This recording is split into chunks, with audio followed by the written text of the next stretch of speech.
안녕하십니까, 소라제TV입니다.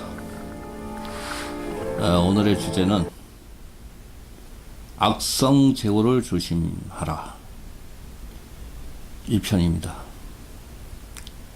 여러분, 무역 오파상을 운영하다 보면 가끔 재고가 많이 쌓이는 경우가 있습니다.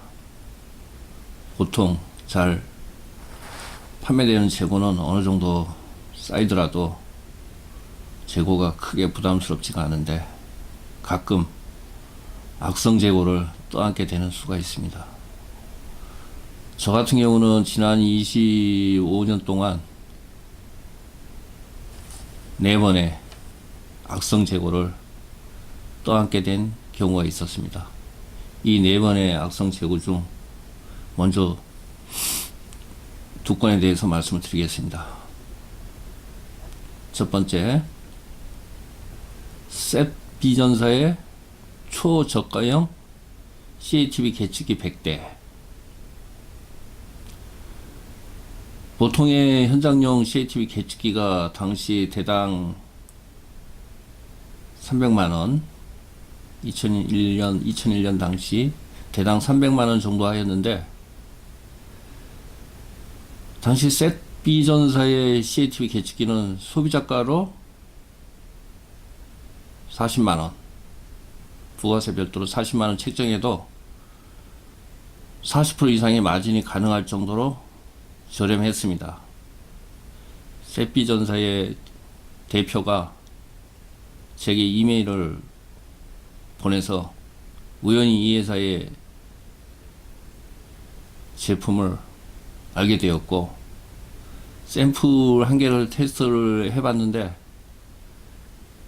제품의 하자를 발견하지 못했습니다. 그래서 2001년 당시 시장에서는 저가형 계측기 수요가 많았기 때문에 미국에 본사를 두고 중국에서 생산하던 셋비전사의 초저가형 CATV 계측기를 초기 물량으로 약 100대를 수입해서 판매를 했는데 한 달도 안 돼가지고 완판이 되었습니다.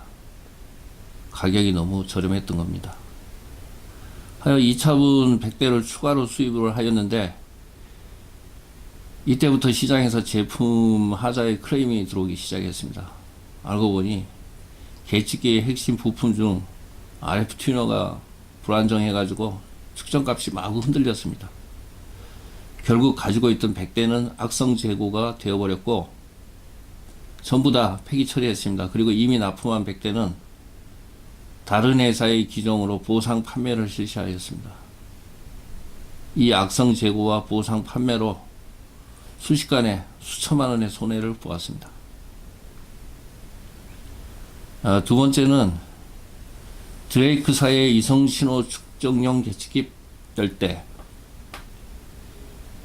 2002년도 당시 인터넷상에서 이성신호용 측정기를 제가 검색을 해가지고 찾아낸 회사가 드레이크사였습니다. 당시 우리 회사로 이성 DMB 측정용 계측기에 대한 문의가 자주 전화로 들어왔습니다. CATV용 계측기 시장이 좀 부진할 때였기 때문에 당시 뭔가 새로운 아이템을 제가 찾고 있을 때였고, 그래서 드레이크사를 찾은 겁니다. 드레이크사의 이성신호 측정용 계측기는 당시 대당 수익 가격이 250만원 정도였는데 제가 초기 물량 10대를 수입했습니다. 근데 이 10대를 수입하자마자 얼마 되지도 않아 가지고 드레이크사의 이성신호용 계측기와 같은 기능으로 100만원 정도의 시장에서 판매되고 있는 국산 계측기가 있다는 것을 알게 되었습니다. 너무 황당한 시츄에이션이 발생한 거죠. 결국 드레이크사의 10대의 계측기는 악성 재고가 되었고 전부 다 폐기 처리했습니다. 수천만 원의 손해를 보았습니다. 이 두 건의 악성 재고로 인한 손해는 공통점이 있었습니다. 뭐냐면은 제가 비즈니스 욕심이 너무 앞섰다는 겁니다. 셋비전사의 초저가형 CATV 계측기를 수입한 배경은 가격이 너무 쌌기 때문에 다른 무역 오퍼상에서 셋비전사와 거래를 트기 전에 제가 먼저 아이템을 확보해야 된다는 욕심으로 품질 테스트를 제대로 못한 겁니다. 왜 우리 속담에 이런 게 있죠. 싼 게 비지떡이다. 딱 그러한 케이스였습니다. 그리고 드레이크사의 이성신호용 계측기도 저의 과욕이 부른 참사였습니다. 조그만 주위를 둘러보아도 쉽게 알 수 있는 시장 상황을 제대로 파악도 안 하고 덥석 10대씩이나 수입을 한 게 큰 패착이었습니다. 굳이 시작하고자 했다면 한 대 정도의 샘플만 수입해서 시장 반응부터 살폈어야 했는데 이 비즈니스의 기본을 무시한 게 큰 학원이 된 겁니다. 다행히도 당시 우리 회사는 1999년 그리고 2000년에 매출이 너무 좋아서 두 건의 악성 재고로 흔들리지는 않았습니다. 하지만 만일 당시 제가 창업 초기였다면 이 두 건의 악성 재고로 완전히 파산했을 겁니다. 여러분, 사업을 하면서 악성 재고를 항상 경계해야 됩니다. 잠깐만 방심하면은 크게 물리는 경우가 생길 수 있습니다.